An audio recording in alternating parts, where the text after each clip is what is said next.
Congratulations, gentlemen. Mr. Tung, you were asked about some of the things you said back in college. And one of the things that you were asked about was a statement you made in 2004. I believe that women are simply better than men at some things. Did you say that? I did. Welcome back to the Constitution Corner, the channel where we unapologetically defend truth, liberty, and the Constitution of the United States of America. If you're tired of the mainstream media spinning lies, if you're fed up with the woke elite trying to redefine reality, then you're in the right place. Hit that like button, smash that subscribe button, and ring the bell so you never miss a moment of clarity in this chaotic world. Let's dive in. You say that? I did say that, Your Honor, Senator. You said that you believe that women are better at some things, right? That's right, Senator. You didn't say women are worse at some things, did you? I did not say that, Senator. Just want to be sure I understand. How is that denigrating women? It was not denigrating women, and I did not intend it to be so, Senator. Yeah. I mean, you said they're better at some things. If you said they were worse at some things, you would be denigrating women, wouldn't you? I would, Senator.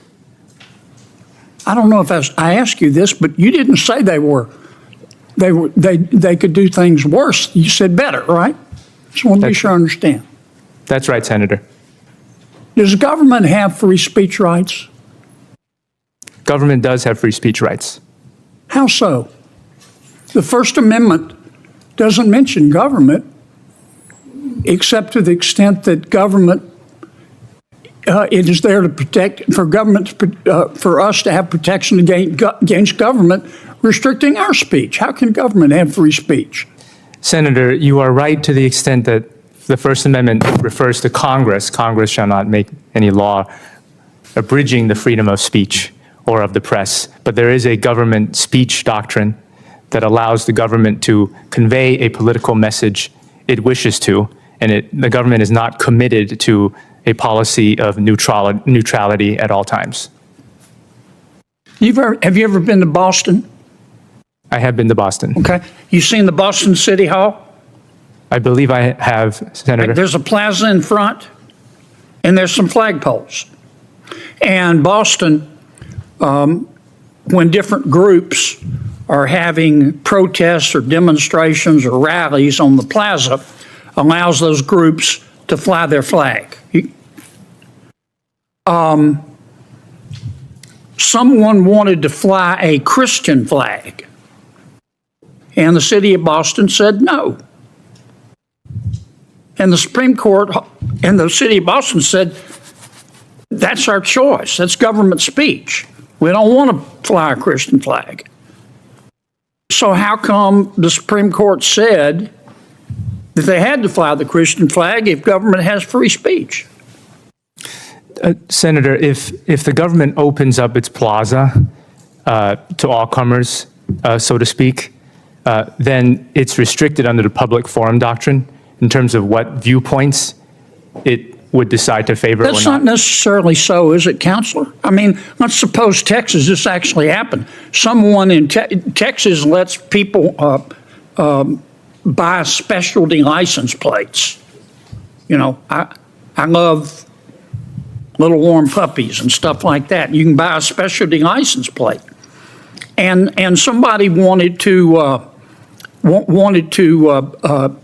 have a specialty license plate that pictured the Confederate flag. And Texas said no. And the Supreme Court said Texas doesn't have to do it, government speech. So isn't that inconsistent with what you just said? Senator, it is not inconsistent. This area of law is extremely complicated when something qualifies as a public forum such that viewpoint discrimination might not be allowed.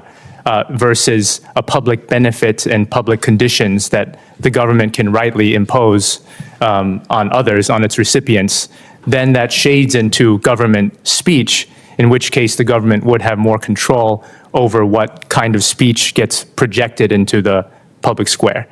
But there is potential for tension there between the two doctrines that you raised, Senator. The chairman's going to gavel me to shut up in a second. I just want to be sure I understand. Back at Yale, you said there are some things that women are better at, right? Yes, Senator. Not worse. That's right. Better. Yes, Senator. Okay. Thank you, Mr. Chairman.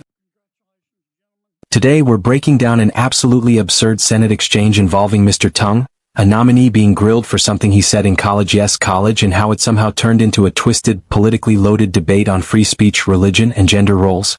And trust me, it reveals everything wrong with the current liberal agenda and its war on common sense. So here's the deal. Mr. Tung was asked if he once said way back in 2004 that women are simply better than men at some things. That's it. That's the comment that the Senate tried to use as a gotcha moment. Let me ask you this, what's wrong with that? Saying someone is better at something isn't offensive, it's just an opinion. It's not discriminatory and it's not denigrating anyone. In fact, anyone with eyes and ears knows that men and women have different strengths. Women are often better at multitasking, emotional intelligence, and social empathy. Men may excel at physical strength, mechanical tasks, and logical processing. This isn't controversial, it's biology. But today's left doesn't believe in biology. They believe in feelings over facts. Now here's the kicker. The senator keeps asking, so you didn't say they were worse? Just better? As if the absence of a negative means you must be hiding one. This is the Orwellian mindset we're dealing with. In a free country, this man is being cross-examined for having a harmless personal opinion from 2 decades ago. That should scare every American. But it gets even more alarming. The questioning pivots from gender to First Amendment rights, and this is where the hypocrisy of the left comes into full view. The senator presses Mr. Tung on whether government has free speech rights. Now, anyone who's studied our founding documents knows the First Amendment protects the people from the government. Not the other way around. The government isn't supposed to pick and choose which messages are allowed in the public square. Yet, the senator twists himself into a legal pretzel.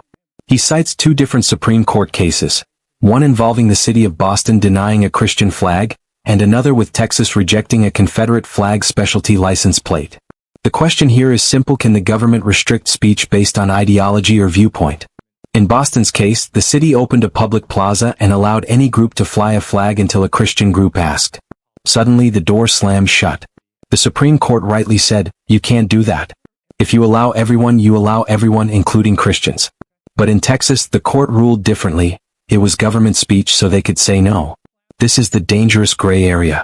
The left wants the government to cherry-pick which viewpoints get to exist in the public space. That is anti-American, and it's exactly what the First Amendment was designed to prevent. Mr. Tung is 100% right when he says this area of law is complex.